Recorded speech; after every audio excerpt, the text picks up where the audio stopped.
Welcome to Night Talks, the University of Florida College of Journalism and Communications talk show, produced by students for students. I'm Anna Ward, a junior studying journalism and English. Our guest today is Jasmine T. Jones, founder and CEO of J. Jones Enterprises, where she provides business consulting and public speaking coaching services. Hi, Jasmine. Thank you for being here today. Thank you. Tell us about J. Jones Enterprises and how you breathe life into businesses. So yes, thank you for focusing on the breathing life into business. So I'm going to do a story time. Buckle in. It's going to be a story. So when I was at the University of Florida, after I graduated, there was a small period of time where I needed to find myself. There were some big defining questions that I had. And while I was in the middle of doing that, I noticed that I'm a big Florida football fan. Go Gators. So I noticed that a lot of people during the games were illegally jaywalking, or a lot of the taxi services were taking forever, or if it was a party of 15, they had to take 4 different cars. And long story short, I ended up developing a transportation business that helped large parties safely get from their hotels to the actual football games. What was the name of that business? It was called Gator to Go. I know. So fantastic. Gator to Go? Go. And it was the 2. I know, it had to be the 2. And it was called Gator to Go. Literally, I'm taking Gators to go to the football team. I get it. So long story short, the reason why I started that business was I saw a need. And the one thing about breathing life into businesses is a lot of businesses out here are providing a need.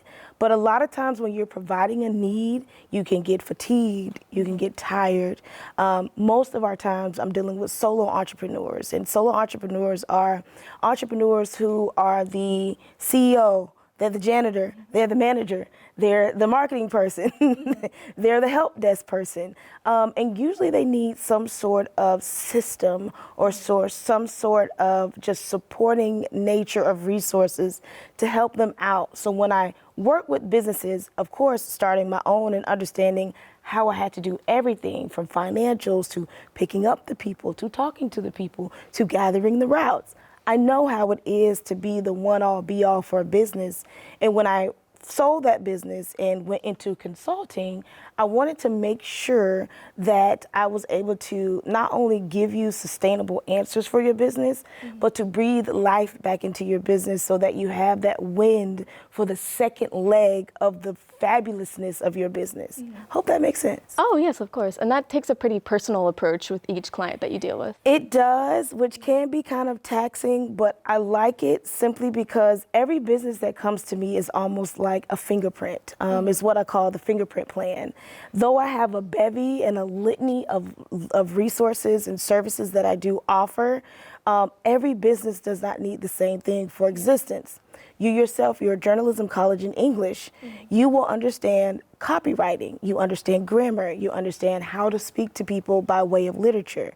If someone does not have that background, that is something that we would need to speak on.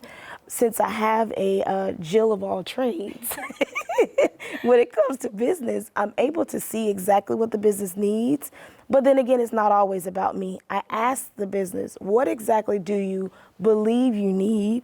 We meet in the middle, come up with a plan, and usually greatness happens right after that. Could you share an example of helping a client find their business style and becoming more successful? Of course. So there is a business that I'm working with right now. She is a older woman, and she really wants to get into the midwifery or the midwife or doula space. She's been in this space for years, literally years, but unfortunately she did not have the business acumen to go out on her own. She came to me to help her do some of those back end works like a employee handbook or when it comes to business structure, when it comes to succession plans, when she wants to move on from the business. And we sat down and we talked about her passion. I just wanted to hear, why do you love the babies?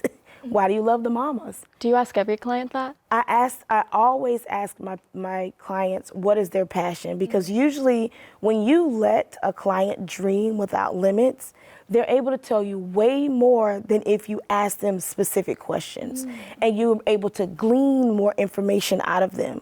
So when I let them dream unlimited, I can literally hear what type of business they want, what type of business they need, what type of business the industry needs. And after you dream unlimited, and after I talk to the client about their passion and their dreams, that's when I'm able to structure their leadership style as well as their business style. It's usually centered around their personality, and I'm so happy that I've been able to be at University of Florida and other places and spaces where I've been able to meet a bevy of personalities so that I will be able to tailor their leadership skills as well as their business structure towards their personality so that it can be lifelong and sustaining. It really is a person-to-person engagement. It has to be. Business is relationships. That is the one thing that has to be told. Business is relationships. And business, unfortunately, especially in a lot of different structures, people think that business is very transactional. If you do this, I do this. If you do that, I'll do that. But when it comes down to it, and this is, I should be making you pay for this information, no, I'm just playing.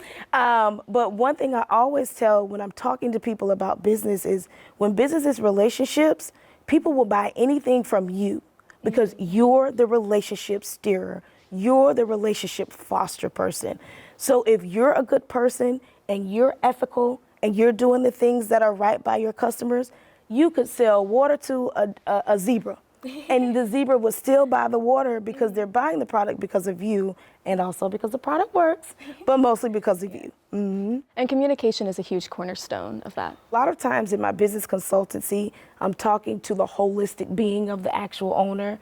We're talking about business products, we're talking about accounting, we're talking about pricing. We're talking about the structures of business, but a lot of the times when I'm in the consulting, I'm asking them, how's your life? How are you doing? I saw that you had a client and you got a little stumbled up on the price and you gave them a discount. What about that experience was uncomfortable for you? Let's talk about how the prices reflect how you're feeling. If you're not feeling in a good mood, you usually give a discount. If you're feeling in a great mood, you overshot the price. Let's see if we can find a little medium area where your emotions and your prices can kind of stay the same. So it does take a lot of communication from the actual business owner, but it takes a considerable amount of communication from me because I have to hear what they're not saying. I know that sounds very therapy, for the folks who are my age, very Frasier, I'm listening. But I have to be able to hear what they're not saying so I can ask the questions to draw out what is needed so that they can hear it and I can hear it and we can make a plan off of that. You also coach in public speaking. I do. Have you always been a confident public speaker, or did you receive coaching at any point? As arrogantly as it sounds, yes, I've been good at public speaking, or should I say I've been good at speaking in public, because there is a difference. So I was good at speaking in public, meaning I have a very large family. It's literally... We could repopulate the earth.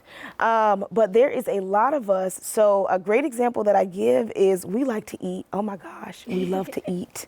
And we'll be a big family dinner and there's food everywhere.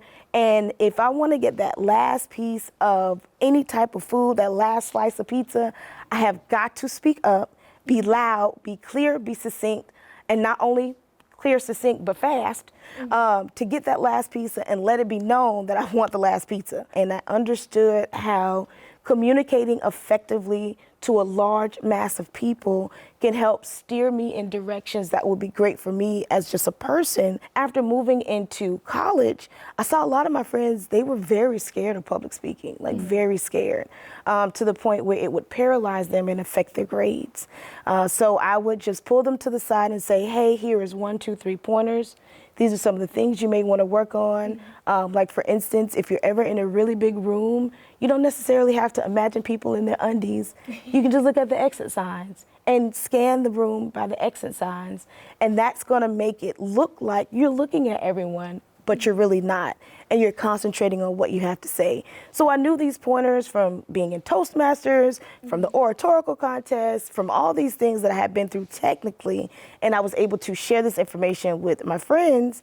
And of course, me being the businesswoman that I am, I decided to put it on to one of my services packages. And I do help people around the world with their public speaking and just giving them tips and tricks and working with them physically in order to make sure that what they need to be said can be said without any impediments, without any stutters, without any distractions. We want to focus on you and what you have to say.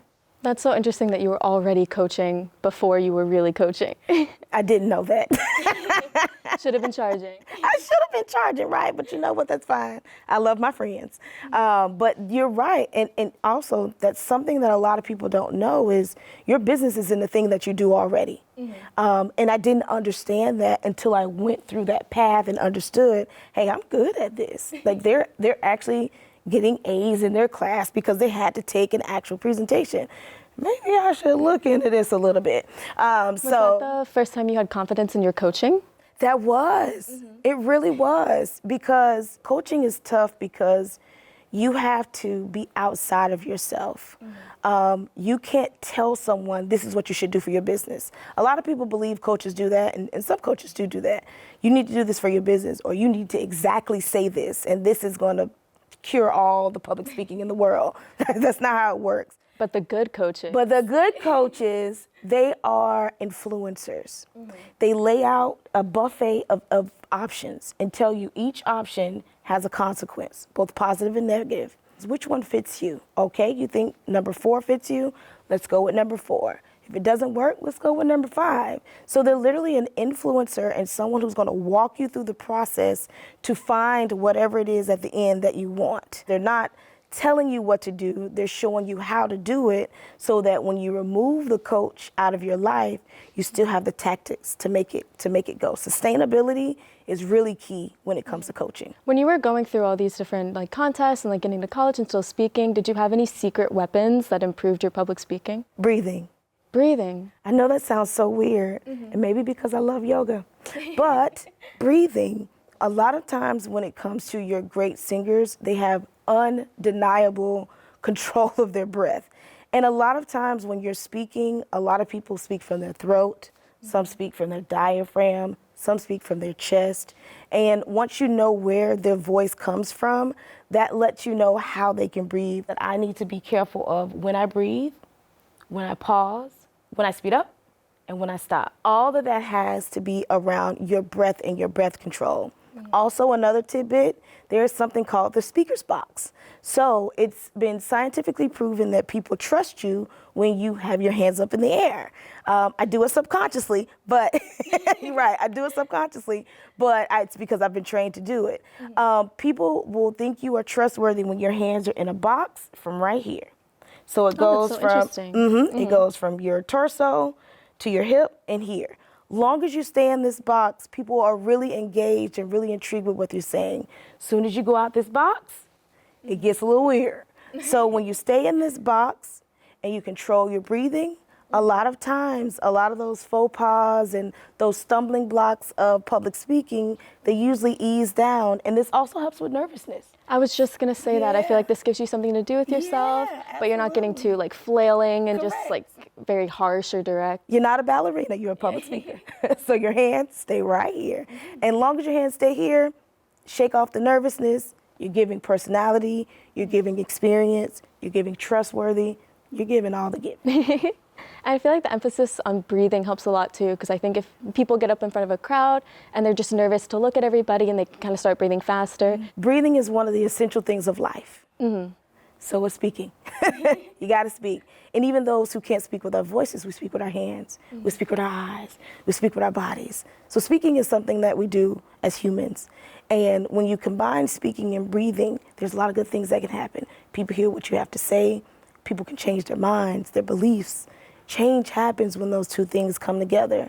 So if you focus on the breathing, keep your hands in your speaker box, shake off all the nervous Nellies. A lot of good things can happen. So I know you've always been good at speaking ever since you were a kid and trying to get that last slice of pizza. But did you have any obstacles in your way setting out on this career? Obstacles are going to always be in the way of greatness, no matter what. The way my obstacles were set up in my life is they were more teachable moments. So for example, the business that I talked about earlier, the Gator to Go, that business ended up having to be sold because Uber was introduced into the industry. Yes, I was here before Uber. That taught to me that the industry is always changing. And if I'm not being innovative in what I'm doing, the industry will push me out. So after I finished that business, now what next? What industry can I go into? Another obstacle that I also faced was financial. It is 30. So Black entrepreneurs are less likely to get business loans, are less likely to get finances. For whatever reasons there are in the universe, we are less likely to get funding. So that means that my business had to go through, like a lot of other businesses, bootstrapping. Bootstrapping is basically when you use your personal funds in order to fund your actual business. So that means that the business growth that I have can only be as large as how much money that I can have access to. And since this is all personal, you have to be very serious about what goes into your business. So that's another obstacle as well as financial, but also another obstacle was life. What if someone passes away, when I had death in the family, or when I was finishing my master's degree, I couldn't spend so much time on my business, I had to focus on my studies, or just traveling, I'm traveling around, I was able to visit Nigeria and Ghana. I'm traveling and I'm seeing these things, but that means that at that time, my business is not the focus at that time. So how do you readjust your life in order to either move around the obstacle, move the obstacle, or just completely acknowledge the obstacle and just make it a way of life? Those are the three ways that I usually have to figure out how to deal with obstacles. At that time when you're talking about, what if a family member passes away, when you're working a master's degree, was the business completely on your shoulders? Completely. So is that why you're so focused on sustainability in business? Yes, that is. Over 97% of the businesses in America are small businesses. Small businesses defined by the SBA is anyone that's under anyone under 100 employees making less than $500,000 a year. Okay. So when you have these small businesses, a lot of the times they have 1, 2, 3, 4 employees, or they're just there by themselves. I was one of those businesses that was there by themselves. Again, I was the janitor, I was the marketing, I was the customer service, I was everything. When you have a business like that is serving the needs of the community, it is so hard to sustain that because your business is taking 150% of your energy, 150% of your attention. It's taking everything. And there's no time for PTO, there's no paid time off, there is no breaks. It's 100 miles an hour at all times. So whenever I speak to my clients, I am always, always, always trying to stress to them sustainability, like taking breaks, like doing products that have residual income. And residual income is when you have a product that sells itself without so much energy from you. A great example of that would be an ebook. You would be able to sell that on Amazon, but because Amazon is a 24-hour, 7 days a week platform, you're not necessarily out pushing your books. It's just there for someone to get it. So you can get it at 2 o'clock in the morning, you can get it at 4 o'clock in the morning, you get it at 4 in the afternoon. That is residual income. So I work with them on putting in sustainable practices in order for them to not have a hit on their bottom line, but still be able to holistically still be a person.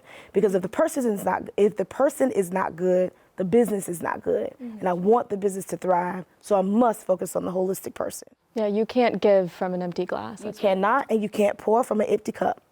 Absolutely. I'm going to switch gears real quick for a moment. I know you're a graduate of the University of Florida's College of Journalism and Communications. I sure am. How did that experience prepare you for your career? How did it not prepare me?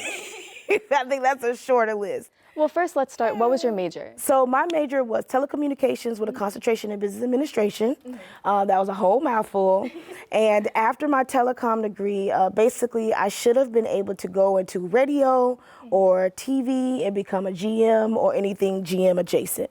I did not do that, clearly. Originally, I came to the journalism college because I was very good at reading and writing. I had a strong background in reading and writing. And I wanted to become a lawyer. Can you believe it? I wanted to become a lawyer. And I have lawyer friends. Glad I dodged that bullet. I wanted to become a lawyer, and as we know for the LSAT, you have to have very strong reading and writing skills.